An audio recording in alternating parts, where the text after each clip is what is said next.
માતાજી। હવે એક ટૂંકા મેસેજ ઘણે દૂર દૂરથી બધા અહીંયા એક ટૂંકા મેસેજ મોટી સંખ્યામાં અહીંયા પધાર્યા છો, એટલે પહેલાં તો તમારા બધાનો હું દિલથી આભાર માનું છું। હવે જ્યારે 2 દિવસ પહેલાં જ અમે મુલાકાત માટે ગયા હતા, એટલે ખાસ તો વાતચીત થઈ અને આમ કીધું છે કે સામાજિક રીતે તમે પ્રોગ્રામ કરો છો, તો જે પણ આપણા મોટા નેતાઓ છે સાથ સહકાર આપતા હશે એમને બધાને તમે આમંત્રણ આપજો, એટલે બધા જ અહીંયા ડેડિયાપાડામાં આવશે।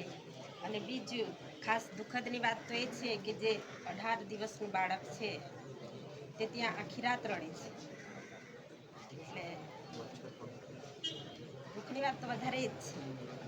બાળક છે એટલે ખાસ તો બધા મોટી સંખ્યામાં આવશો એવી તો હું આશા રાખું છું, પણ વારે ઘડી આવું થાય છે।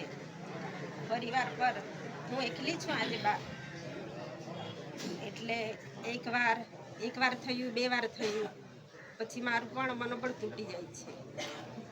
પણ આજે તમે બધા અમારી સાથે ઊભા છો અને એ જ રીતે તમે બધા પ્રોગ્રામ છે તે દિવસે મોટી સંખ્યામાં લોકોને લઈને આવશો એવી હું આશા રાખું છું। મનોબળ મજબૂત કરવા માટે તો તમારો સાથ સહકાર મને જોઈએ છે, એટલે તમે બધા સાથ સહકાર આપશો એવી હું આશા રાખું છું। અને જેને પણ વડીલોએ ખૂબ સારું સૂચન કર્યું છે, તમે જેને પણ આમંત્રણ આપો છો મોટા નેતાઓને બધાને સારી રીતે આમંત્રણ આપજો અને બોલાવજો। અને ખાસ કાર્યકરોને પણ કેમ છો કે ધારાસભ્ય નથી તો મારે નથી જવું એવું નથી, તમે બધા ધારાસભ્યની જરૂરિયાત પૂરી કરજો। બેન એકલા બાર છે એટલે બેન આવશે એવી આશા નહીં રાખતા, બેનને બાળકો છે, હોસ્ટેલમાં બાળકો ભણે છે, ત્યાં મારે જવાનું થાય છે, જેલ મુલાકાતે જવાનું થશે, મારી દોડધામ વધી છે, એટલે કાર્યકરોને પણ એક વિનંતી છે કે તમે બધા લોકોને જ્યાં જરૂરિયાત પડે છે ત્યાં જજો, ધારાસભ્યની જરૂરિયાત તમે પૂરી કરશો એવી હું આશા રાખું છું।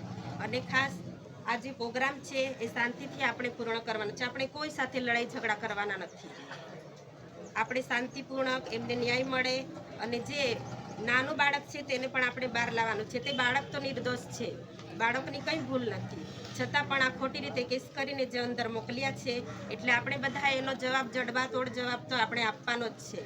એટલે તમે બધા સાથ સહકાર આપશો, મારા પરિવાર સાથે ઊભા રહેશો એવી હું આશા રાખું છું। અને તમે બધા મોટી સંખ્યામાં પધાર્યા છો એટલે તમારો બધાનો હું ખૂબ ખૂબ આભાર માનું છું।